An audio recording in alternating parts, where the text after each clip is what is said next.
Ever feel like you're constantly battling against things you just can't control? It's like you're stuck on this hamster wheel of other people's, expectations and reactions, and it's just, ugh. Oh, yeah. You're not alone in feeling that way. Definitely not. And before we dive into all that, if you're loving these deep dives into, thought-provoking books and ideas, make sure you're subscribed to Bookshelf Channel.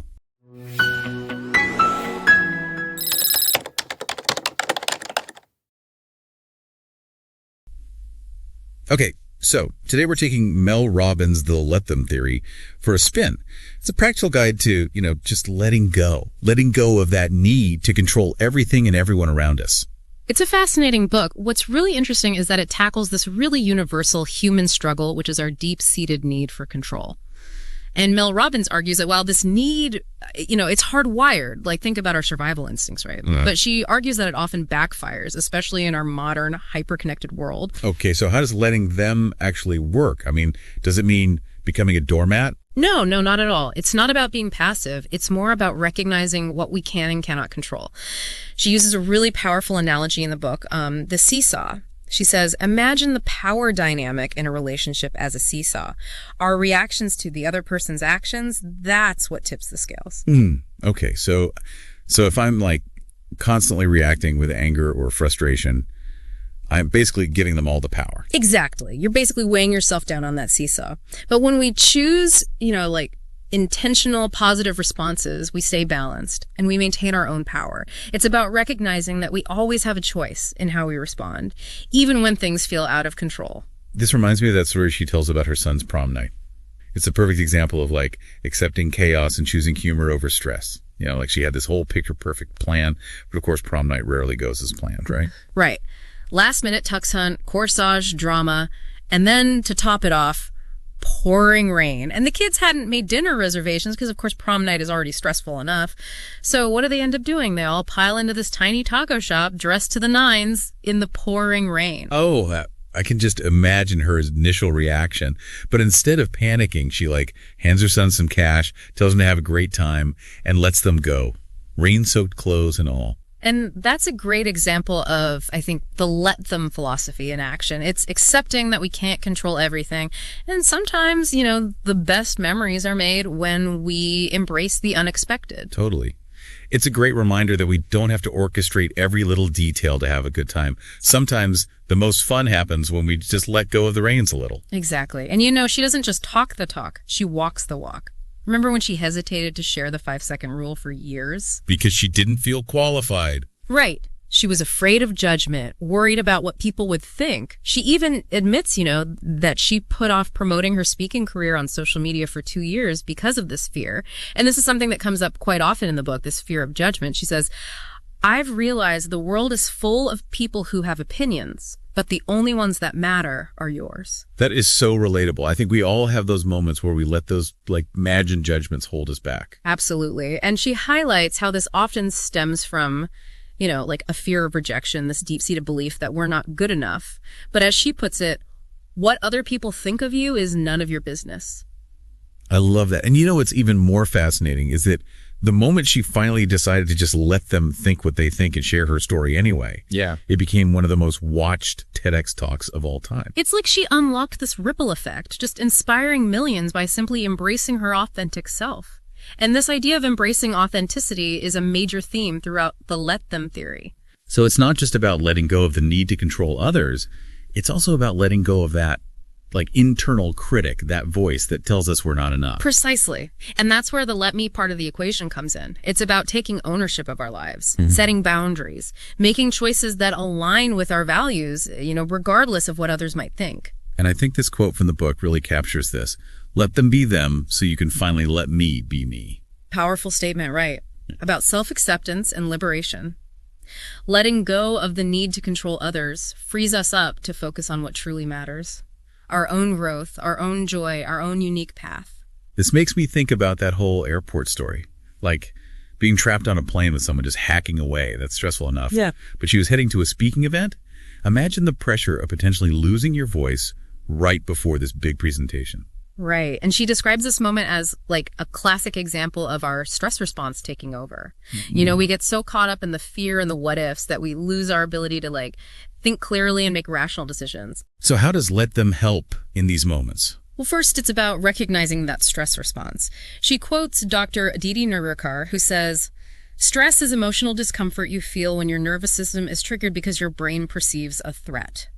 And then it's about activating what she calls the let me response. So instead of spiraling into panic, we shift our focus to what we can control. Exactly. We can choose to wear a mask, move seats if possible, or even just focus on something else to distract ourselves. And it's about remembering that our well-being is ultimately our responsibility. That's a huge shift. Instead of feeling like a victim of our circumstances, we take back our power by choosing how we respond. So let them is about acceptance, but it's also about action, right? It's about choosing our battles wisely and taking responsibility for our own well-being. Absolutely. She even uses this kind of funny example, the dog poop dilemma. It's a great way to illustrate those everyday annoyances we all encounter and how let them can help us navigate them with more intention. Yeah. Yeah. We've all been there, right? You're out for a walk and bam, there it is, that dreaded pile of dog poop right in the middle of the path. Do you ignore it?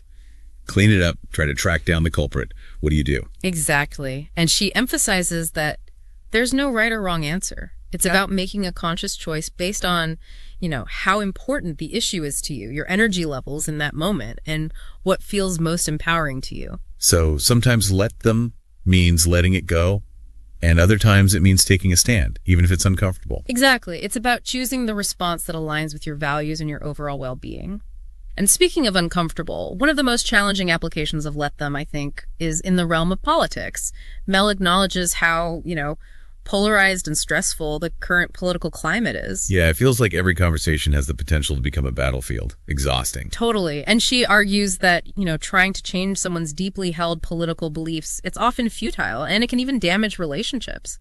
So let them, in this context, is about, I guess, accepting that people are entitled to their own opinions, even if we vehemently disagree with them. But what about when those opinions feel, harmful or offensive? Well, she doesn't shy away from that complexity. She suggests focusing on what we can control, how we choose to engage or not engage in those conversations. Okay, so it's about protecting our own energy and well-being, even when we feel passionately about an issue. Right. And she says you don't have to attend every argument you're invited to. We can choose to step away from conversations that are just draining or disrespectful, even with loved ones. Which brings us to family. I mean, those relationships can be especially tricky when it comes to navigating judgments and expectations. Oh, absolutely. And that's where frame of reference comes in, she says. Right. It's about understanding, how someone's past experiences and beliefs shape their current opinions. Right.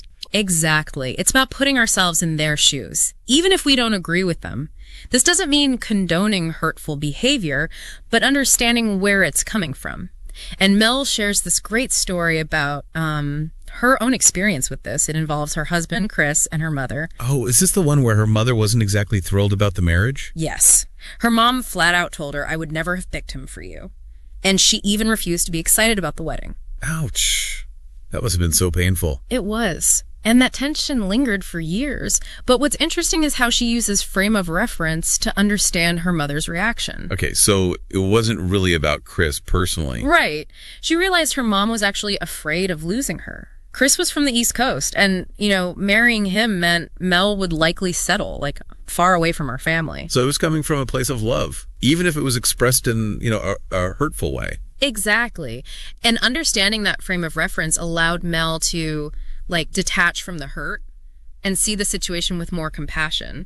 But she also acknowledges that sometimes, despite our best efforts to understand and empathize, a relationship might just be too toxic to salvage. So sometimes let them means letting go of a relationship that's no longer serving us. Right. And that's true even for friendships. Friendships are supposed to be those easy, supportive relationships. But as we get older, things change. She talks about this thing called the great scattering, this phenomenon of adult life where, everyone just seems to go their separate ways. It's like we all get shot out of a cannon after school and we land in different cities, start families, pursue careers, and suddenly those friendships that felt so effortless require so much more effort to maintain. Right. And she identifies 3 key factors that she says determine the success of adult friendships: proximity, timing, and energy. Okay, let's unpack those. Proximity seems pretty straightforward.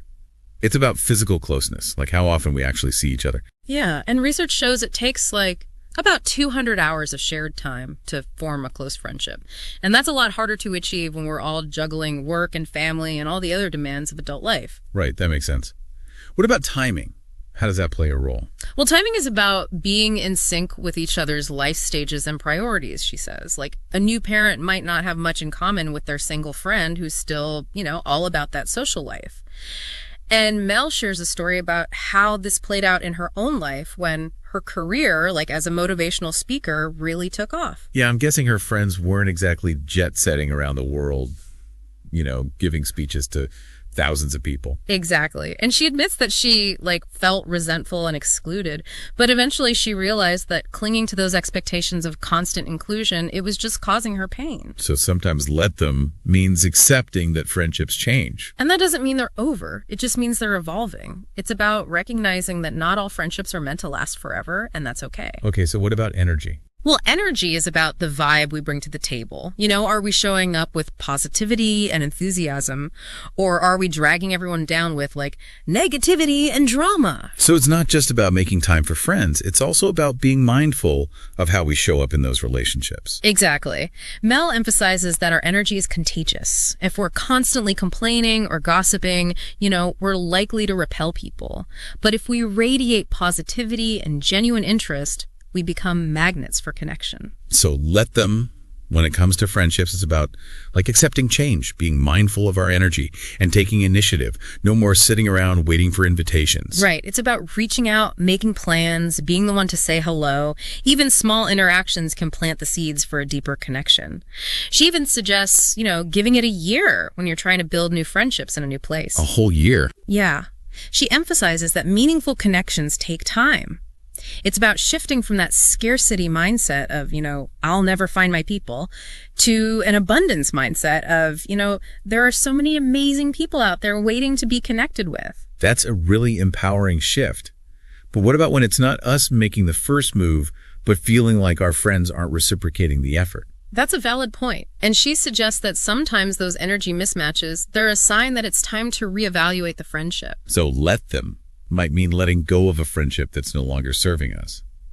Which I guess kind of brings us to another area where let them can be really challenging. And that's when we're trying to influence change in someone we care about. It's that classic dilemma, right? Of wanting the best for someone, but knowing we can't force them to change. It's the difference between support and control. And it's so easy to slip into that controlling mode, especially when we're worried about someone. Absolutely. And Mel's advice is simple, but really profound. Pressure doesn't create change. It creates resistance.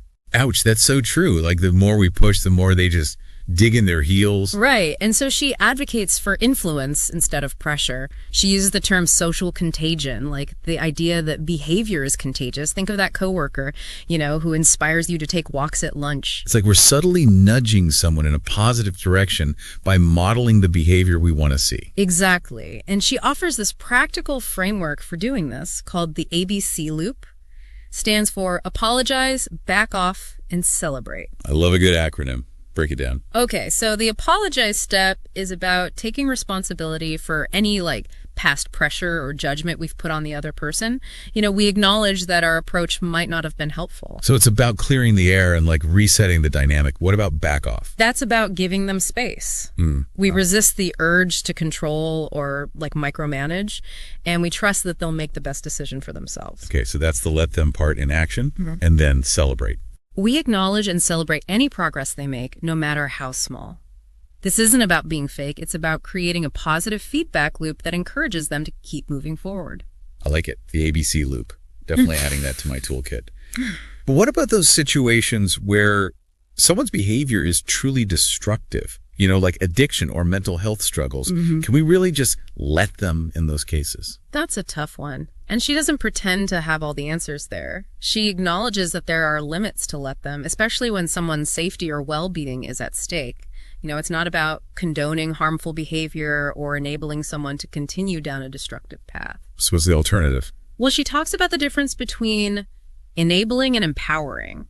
Enabling is about, rescuing someone from the consequences of their actions, often out of guilt or fear. Like constantly bailing someone out of trouble or Yeah. making excuses for their behavior. Exactly. And while it might feel like we're helping in the moment, it often prevents them from hitting rock bottom and experiencing the wake-up call they might need to actually change. Right. It's like we're delaying the inevitable and potentially prolonging their suffering. Yeah. Empowering, on the other hand, is about creating an environment that supports positive change without rescuing or controlling. It's about setting boundaries, being honest about our concerns, and offering resources, like therapy or support groups. So it's about showing them we care, but also respecting their autonomy and trusting that they'll find their own way in their own time. Right. And she emphasizes the power of belief, believing in their inherent worthiness and their capacity for change, even when they don't see it themselves. It's like we're holding that space for them, that vision of a brighter future, even when things feel, dark and hopeless. But what about, when let them applies to the most complex relationship of all romantic love? Love, source of so much joy and so much heartache.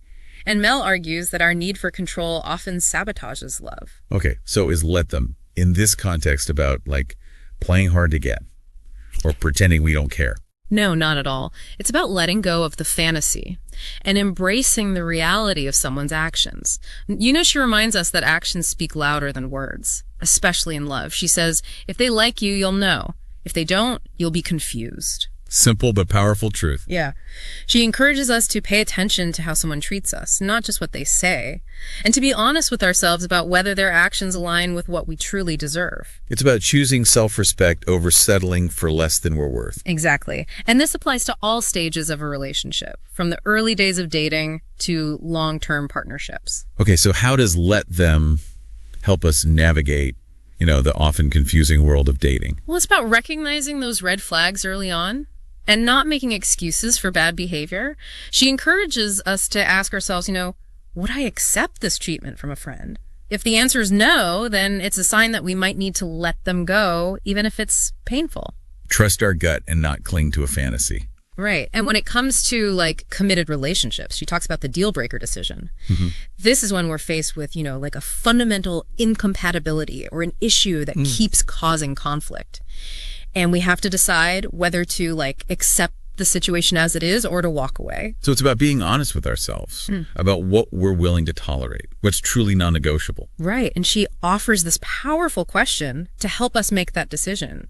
Will I regret it more if I stay or if I go? That's a great question. It really cuts to the heart of the matter. Yeah. But what about the pain of heartbreak? How does let them help us navigate that?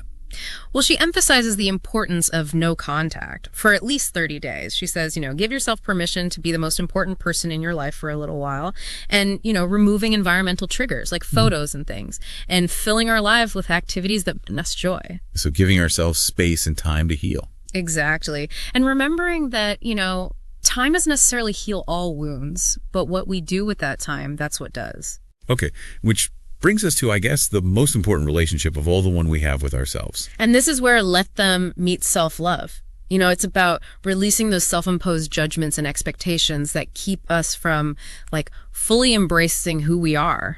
So accepting our flaws and imperfections. Yeah. It's about recognizing that we are worthy of love and acceptance exactly as we are, without conditions or qualifications. It's about letting go of that inner critic, that voice that tells us we're not good enough, not thin enough, not successful enough. Silencing that voice, choosing self-compassion instead. Exactly. And she reminds us that this isn't about, complacency or giving up on self-improvement. It's about starting from a place of self-love and acceptance, which then empowers us to make positive changes from a place of wholeness, not lack. I like that. It's about recognizing that we're already whole and complete. Yeah. And any changes we choose to make are simply enhancements, not necessities. Yeah. But with so many to let go of, where do we even begin? Well, she offers this really powerful image in the book. She says, imagine this vast, ever-changing sky. We can't control the weather, the clouds, the storms that might roll in, but we can choose how we navigate beneath that sky.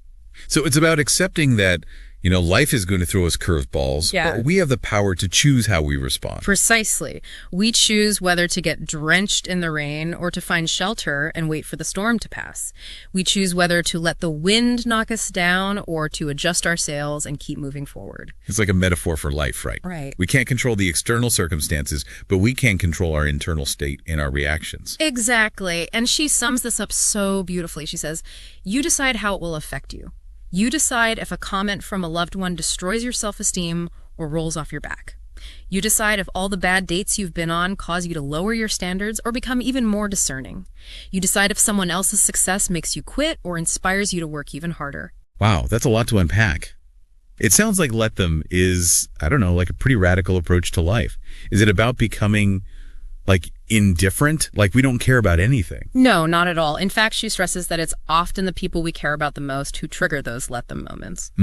Because we're so invested in those relationships, their actions have a bigger impact on us. Exactly. And she encourages us to ask ourselves, is this worth my energy? Is this something I can control? And if not, how can I respond in a way that preserves my peace of mind and allows me to focus on what truly matters? So it's about choosing our battles wisely, not wasting precious energy on things we can't change. Right. And ultimately, she reminds us that, let them, it's a journey, not a destination. It's about constantly practicing those let them and let me muscles and choosing to show up in the world in a way that aligns with our values and our vision for our lives.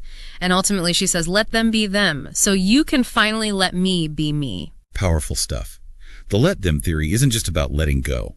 It's about taking back our power and choosing to live a life that's aligned with our values and our vision. It is, and it is a choice. And as she so aptly puts it, she says, when you let go of the need to control outcomes, you're free to focus your energy on the inputs, meaning, what you can control. Okay, so we've explored let them in all sorts of contexts like relationships, family, work, even that inner critic. We talked about letting go of judgments, embracing change, setting boundaries, choosing self-compassion. But what's the big takeaway? What message does Mel want us to walk away with? Well, she reminds us that let them isn't a magic bullet. It's not going to instantly solve all of our problems or make everyone like us. It's not about getting what we want all the time. It's more about shifting our perspective, reclaiming our power, and creating a more peaceful and fulfilling experience of life, even amidst the chaos. Yeah, it sounds like let them is about a lot more than just letting go. It's about creating a life that feels, authentic and empowered. But is there a simple way to summarize all this wisdom? Is there a single sentence or phrase that really captures the essence of the let them theory? Well, she puts it this way. She says, you have more power than you realize. This seems like such a simple statement, but it really does get to the heart of what we've been talking about. It's about recognizing that we have more control over our lives than we often give ourselves credit for. But how do we actually tap into that power? Where do we even begin? Well, she leaves us with a really thought-provoking question to ponder. She asks, if you could let go of just one thing you've been trying to control, what would it be? And what would that freedom allow you to create in your life? Yes. What would you let go of? That's a really good question. Honestly, I think for me, it'd be letting go of that need to please everyone. It's so exhausting trying to make everyone happy all the time, Yeah, you're carrying the weight of everyone's expectations on your shoulders. Exactly. Yeah. And I think letting go of that need would free up so much energy. Yeah. To focus on the things that actually matter to me, pursue my own passions and goals, without worrying so much about what other people think. Yeah, it's about giving yourself permission to just be your authentic self, even if it means, some people won't approve. And you know what? That's okay. Because Mel reminds us, you can't please everyone. And it just leads to resentment and burnout. Big time. It's a powerful reminder that our worthiness, it isn't contingent upon other people's approval. So let them think what they think and let us live our best lives. Totally. Mel Robbins has really packed a punch with the let them theory. It's not just about letting go. It's about taking back our power and choosing to live a life that aligns with our values and our vision. Right. And she doesn't just offer these vague platitudes. She gives us practical tools, strategies that we can actually implement in our own lives. Like the seesaw analogy, the ABC loop, that powerful question, will I regret it more if I stay or if I go? And she combines scientific research with these really relatable anecdotes and real-life examples, which makes it really easy to understand and apply these concepts to our own lives. So to wrap up this deep dive, I think it's safe to say the Let Them theory is a journey of self-discovery and empowerment. It's about, releasing the need to control every little thing and everyone around you, and choosing to focus on what truly matters: your own responses, actions, and growth. And remember, let them be them so you can finally let me be me. And if you want to explore these ideas further, definitely check out Mel Robbins' book, The Let Them Theory. It's a game changer. So until next time, keep diving deep and keep letting go.